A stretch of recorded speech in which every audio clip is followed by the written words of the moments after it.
آقای اشری چرا بعضی از مشتری‌ها میگن زمین و قیمت زمین و ویلاهاتون نسبت به املاک‌های دیگه گرونتره؟ علت اصلیش اینه منطقه ما شده رقابت. جفت به جفت دفتر ما 3 تا املاک دیگه وجود داره. اینجا در حد فاصله از اول جاده آمل تا نور حدود 35 الی 40 کیلومتره. بالای 1250 تا دفتر املاک داریم. خب بازار شده رقابت، هزینه‌های تبلیغات سنگین شده. دیگه هر دفتر املاکی داره تلاش میکنه که مشتری جذب کنه.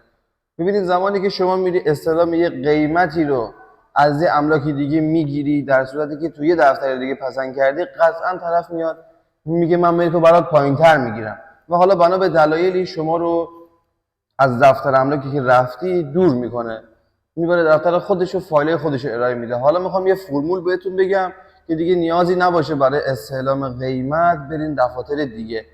ببینید یه فرمولی که میخوام بهتون بگم قشنگ قیمت کامل ویلا رو براتون در میاره.